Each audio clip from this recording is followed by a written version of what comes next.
Hi friends, വാട്ടി ഉപയോഗിക്കുന്ന പല ക്ലയൻസും എന്നെ വിളിച്ചിട്ട് പറയുന്ന ഒരു പ്രശ്നമാണ് അവർ ടെംപ്ലേറ്റ്സ് ക്രിയേറ്റ് ചെയ്യുന്ന സമയത്ത് ടെംപ്ലേറ്റ്സ് സ്ഥിരമായിട്ട് റിജക്റ്റ് ആവുന്നു എന്നുള്ളത്.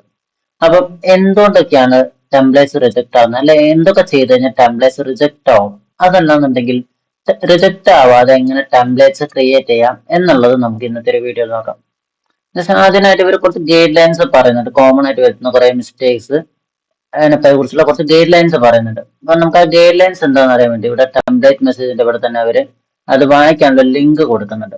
ജസ്റ്റ് നമുക്കൊന്ന് വായിച്ചു നോക്കാം. അത് ജസ്റ്റ് ഒരു ലിങ്കിൽ ക്ലിക്ക് ചെയ്ത് കഴിഞ്ഞാൽ ഇങ്ങനെ ഒരു ഓപ്ഷൻസ് ആണ് നിങ്ങൾക്ക് വരിക. How to avoid template message rejection എന്നുള്ളത്, അതായത് ടെംപ്ലേറ്റ് മെസ്സേജസ് റിജക്ട് ആവുന്നത് എങ്ങനെ അവോയ്ഡ് ചെയ്യാം എന്നുള്ളത്. അപ്പൊ അതിനവര് കുറച്ച് കാര്യങ്ങൾ പറയുന്നുണ്ട്. അപ്പൊ ഒന്ന്, നമ്മള് പാരാമീറ്റേഴ്സ്, അതായത് ഈ കേളി ബേസിസ് കൊടുക്കുന്നത് കറക്റ്റ് ആയിരിക്കണം, അതില് മിസ്റ്റേക്സ് വരാൻ പാടില്ല. രണ്ടാമത്, നമ്മൾ ഈ കേളി ബേസിസ് കൊടുക്കുന്നതിൽ വേറെ സിമ്പിൾസ്, അതായത് ഹാഷ്, ഡോളർ, പെർസെൻറ്റേജ്, ഇങ്ങനത്തെ സിമ്പിൾസ് ഒന്നും വരാൻ പാടില്ല. പിന്നെ അതുപോലെ തന്നെ നമ്മൾ ഇങ്ങനത്തെ ഈ വേരിയബിൾ പാരാമീറ്റേഴ്സ്, അതായത് ഈ കേളി ബേസിനുള്ളിൽ നമ്മൾ കൊടുക്കുന്ന പേരുകൾ, ഇപ്പൊ നെയിം അല്ലെങ്കിൽ അതുപോലുള്ള കാര്യങ്ങൾ, ജോബ് എന്നുള്ള അതുപോലുള്ള കാര്യങ്ങൾ കൊടുക്കുന്ന സമയത്ത് നമ്മൾ എന്ത് ചെയ്യാൻ പാടില്ല, അതിന്റെ ഇടയിൽ വൈറ്റ് സ്പേസസ് വരാൻ പാടില്ല. ഇപ്പൊ ഇവിടെ നിങ്ങൾക്ക് കാണാം വേരിയബിൾ നെയിം എന്നുള്ളത് ഒന്നിച്ചാണ് എഴുതിയിരിക്കുന്നത്. ഇതിന്റെ ഇടയിൽ വേരിയബിൾ സ്പേസ് നെയിം എന്നുള്ള രീതിയിൽ കൊടുക്കാൻ പാടില്ല. അങ്ങനെ കൊടുത്തു കഴിഞ്ഞാലും നിങ്ങൾ കൊടുക്കുന്ന ടെംപ്ലേറ്റ്സ് റിജക്ട് ആവും. പിന്നെ നിങ്ങൾ ഇതേപോലെ നമ്പേഴ്സ് കൊടുക്കുന്ന സമയത്ത് ഈ ഒരു കേളി ബേസിന്റെ ഉള്ളിൽ നമ്പേഴ്സ് കൊടുക്കുന്ന സമയത്ത് അത് സീക്വൻഷ്യൽ ആയിരിക്കണം, അതായത് ഒരു ഓർഡറിലായിരിക്കണം. ഇപ്പൊ ഇവിടെ നിങ്ങൾക്ക് കാണാം 1 ഉണ്ട്, 2 ഉണ്ട്, 4 ഉണ്ട്, 5 ഉണ്ട്, ഇതിന്റെ ഇടയിൽ 3 മിസ്സിംഗ് ആണ്. അപ്പൊ ഇങ്ങനെ വന്നു കഴിഞ്ഞാൽ നിങ്ങൾക്ക് ടെംപ്ലേറ്റ്സ് റിജക്ട് ആവും. പിന്നെ അതുപോലെ തന്നെ അവർ പറയുന്ന ഒരു കാര്യം എന്ന് പറഞ്ഞാൽ ഷോർട്ടൻ URLs യൂസ് ചെയ്ത്, അതായത് ബിറ്റൽ വൈ, ഷോർട്ടൻ LY, ഇതുപോലുള്ള ഷോർട്ടൻ ആയിട്ടുള്ള ലിങ്കുകൾ യൂസ് ചെയ്യരുത് എന്നുള്ളത് പറയുന്നുണ്ട്. ഇപ്പൊ നമ്മള് പലപ്പോഴും ഈ ടെംപ്ലേറ്റ്സിന് ഇപ്പം ബട്ടൺസ് വെക്കാറുണ്ട് നമ്മുടെ വെബ്സൈറ്റിലേക്കുള്ള വിസിറ്റിങ്ങിന് വേണ്ടിയിട്ട്. അപ്പൊ അങ്ങനെയൊക്കെ കൊടുക്കുന്ന സമയത്ത് ഇത്തരം URLs മാക്സിമം അവോയ്ഡ് ചെയ്യാം. ഓക്കെ, അത് ഒരു കാരണവശാലും നിങ്ങൾ കൊടുക്കരുത്. പിന്നെ അതുപോലെ തന്നെ സ്പെല്ലിംഗ് മിസ്റ്റേക്സ്, അതുപോലെ ഗ്രാമാറ്റിക്കൽ എറേഴ്സ്, ഇതെല്ലാം വന്നു കഴിഞ്ഞാലും നമ്മളെ ടെംപ്ലേറ്റ്സ് റിജക്ട് ആവും.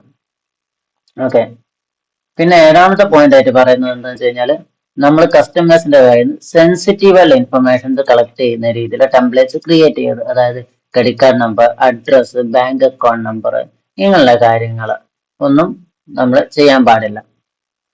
പിന്നെ എട്ടാമത്തെ പോയിന്റ് ആയിട്ട് പറയുന്നത് എന്താണെന്ന് വെച്ച് കഴിഞ്ഞാല് നമ്മളെ സർവീസ്, അതായത് നമ്മളെ ബിസിനസ്സുമായിട്ട് യാതൊരു ബന്ധവുമില്ലാത്ത രീതിയിലുള്ള അല്ലെങ്കിൽ അതുമായിട്ട് റിലേറ്റ് അല്ലാത്ത സർവീസ് നമ്മൾ സർവീസിന് വേണ്ടിയിട്ട് നമ്മൾ ടെംപ്ലേറ്റ്സ് ക്രിയേറ്റ് ചെയ്യാൻ പാടില്ല.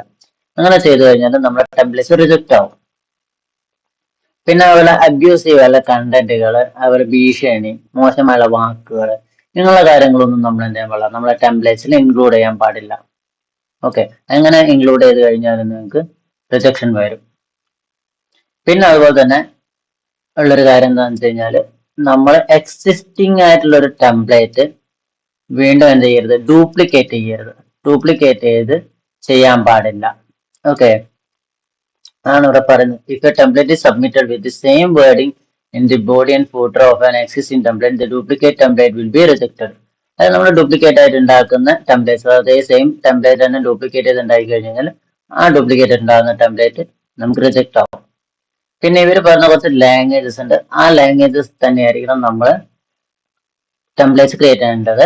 നമുക്ക് ഇവിടെ മലയാളവും അവൈലബിൾ ആണ്, മലയാളത്തിലും നമുക്ക് ടെംപ്ലേറ്റ്സ് ക്രിയേറ്റ് ചെയ്യാൻ സാധിക്കും. അപ്പോൾ അതിനെക്കുറിച്ച് നിങ്ങൾ ആലോചിച്ച് ടെൻഷൻ അടിക്കണ്ട. നിങ്ങൾ കസ്റ്റമേഴ്സിന് ഇംഗ്ലീഷ് അറിയില്ല എന്നുണ്ടെങ്കിൽ, അല്ലെങ്കിൽ ആ രീതിയിൽ ഇംഗ്ലീഷ് പ്രോപ്പറായിട്ട് വായിച്ച് മനസ്സിലാക്കാൻ അല്ലാത്ത കസ്റ്റമേഴ്സ് ആണ് നിങ്ങളെങ്കിൽ, സാധാരണ നാട്ടും പുറത്തൊക്കെ ഉള്ള സാധാരണക്കാരായുള്ള ആൾക്കാരാണെന്നുണ്ടെങ്കിൽ നിങ്ങൾക്ക് മലയാളത്തിലും ടെംപ്ലേറ്റ്സ് ക്രിയേറ്റ് ചെയ്യാനുള്ള ഓപ്ഷൻസ് അവൈലബിൾ ആണ്. ഓക്കെ, അപ്പം ഇത്രയും കാര്യങ്ങൾ നിങ്ങൾ മെയിൻ ആയിട്ട് നിങ്ങൾ ടെംപ്ലേറ്റ്സ് ക്രിയേറ്റ് ചെയ്യുന്ന സമയത്ത് നിങ്ങളുടെ മൈൻഡിൽ ഉണ്ടായിരിക്കേണ്ട കാര്യങ്ങളാണ്.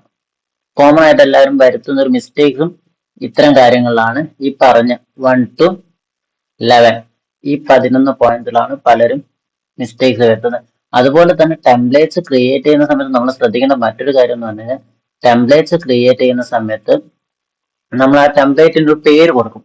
ഈ പേര് കൊടുക്കുന്നത് നമ്മൾ എന്താണോ ആ ടെംപ്ലേറ്റിൽ കണ്ടന്റ് വെക്കുന്നത് ആ കണ്ടന്റുമായിട്ട് റിലേറ്റ് ചെയ്യുന്ന ഹെഡ് നെയിം ആയിരിക്കണം.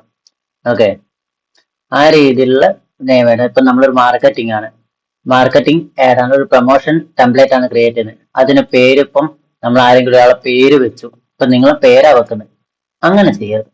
അത് മാർക്കറ്റിംഗ് ടെംപ്ലേറ്റ് അല്ലെ പ്രൊമോഷൻ ടെംപ്ലേറ്റ് എന്നുള്ള രീതിയിൽ തന്നെ അതെന്താണോ ഉദ്ദേശിക്കുന്നത് ആ ഒരു നെയിം ആയിരിക്കണം നിങ്ങൾ കൊടുക്കേണ്ടത്.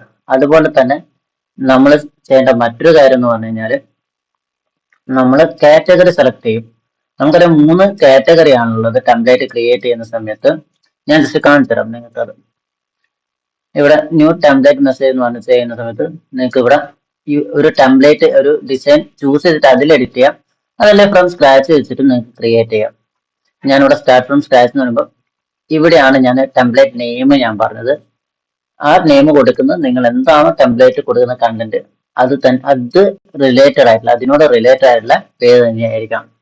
അതുപോലെ തന്നെ കാറ്റഗറി കൊടുക്കുമ്പോൾ നിങ്ങൾ ശ്രദ്ധിക്കുക, നിങ്ങൾ കൊടുക്കുന്ന ടെംപ്ലേറ്റ് എന്താണോ ഉദ്ദേശിക്കുന്നത് ആ കാറ്റഗറി ആയിരിക്കും നിങ്ങൾ കൊടുക്കേണ്ടത്. ഇപ്പൊ ഒതന്റിക്കേഷൻ എന്നുള്ളതാണ് നിങ്ങൾ ചൂസ് ചെയ്യുന്നെങ്കിൽ ഒതന്റിക്കേഷൻ എന്താണെന്ന് വ്യക്തമായിട്ട് നിങ്ങൾ അറിഞ്ഞിരിക്കണം. അതായത് നമുക്ക് പലപ്പോഴും വാട്സപ്പ് ത്രൂ OTPs വരും.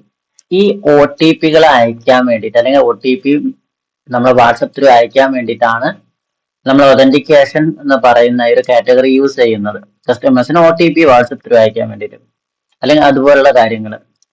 രണ്ടാമത് മാർക്കറ്റിംഗ് പിന്നെ നിങ്ങൾക്ക് അറിയാം, നമ്മൾ നോർമൽ അയക്കുന്ന നമ്മൾ നോർമൽ വാട്സപ്പിലെല്ലാം കാണുന്ന പ്രൊമോഷണൽ ഓഫേഴ്സിന്റെയും ഒക്കെ മെസ്സേജസ്, നോർമൽ പ്രൊമോഷണൽ മെസ്സേജസ് ആണ് മാർക്കറ്റിംഗ് കാറ്റഗറിയിൽ വരുന്നത്. യൂട്ടിലിറ്റി എന്ന് പറയുന്നത് ഇപ്പൊ നിങ്ങൾക്ക് ആരെങ്കിലും ഒരു പേയ്മെന്റ് അയച്ച സമയത്ത് നിങ്ങൾക്ക് അവർക്ക് thank you your payment received, അല്ലെങ്കിൽ നിങ്ങൾ എത്ര എമൗണ്ട്, നിങ്ങൾ ഇപ്പൊ ഒരു 500 രൂപയാണ് അവർ ചെയ്തെങ്കിൽ യുവർ 500 രൂപ റിസീവ്ഡ് എന്നൊക്കെ പറഞ്ഞിട്ട് നമ്മൾ വാട്സപ്പ് ത്രൂ നമ്മൾ അവർക്ക് റിപ്ലൈ അയക്കും. അപ്പൊ അത്തരം മെസ്സേജസ് അയക്കാൻ വേണ്ടിയുള്ള ടെംപ്ലേറ്റ് ക്രിയേറ്റ് ചെയ്യുന്ന സമയത്ത് നമ്മൾ അത് യൂട്ടിലിറ്റി എന്നുള്ള രീതിയിലായിരിക്കും നമ്മൾ സെറ്റ് ചെയ്യുന്നത്. അപ്പം ഇത്രയും കാര്യങ്ങൾ നിങ്ങളൊരു ടെംപ്ലേറ്റ് ക്രിയേറ്റ് ചെയ്യുന്ന സമയത്ത് നിർബന്ധമായും ശ്രദ്ധിച്ചിരിക്കണം. അപ്പൊ ഈ ഒരു കാര്യങ്ങൾ ശ്രദ്ധിച്ചിട്ടാണ് നിങ്ങൾ നിങ്ങളെ ടെംപ്ലേറ്റ് സെറ്റ് ചെയ്യുന്നതെങ്കിൽ നിങ്ങൾക്ക് അവിടെ റിജക്ഷൻ വരാനുള്ള ചാൻസസ് വളരെ വളരെ കുറവാണ്. ഓക്കെ, അപ്പൊ ഇന്നത്തെ ഒരു വീഡിയോ നിങ്ങൾക്ക് ഇഷ്ടപ്പെട്ടെന്ന് ലൈക്ക് ചെയ്യുക, നിങ്ങൾ കമന്റ് ചെയ്യുക, ഷെയർ ചെയ്യുക, ഓപ്പൺ ചാനൽ സബ്സ്ക്രൈബ് ചെയ്യുക. Thank you.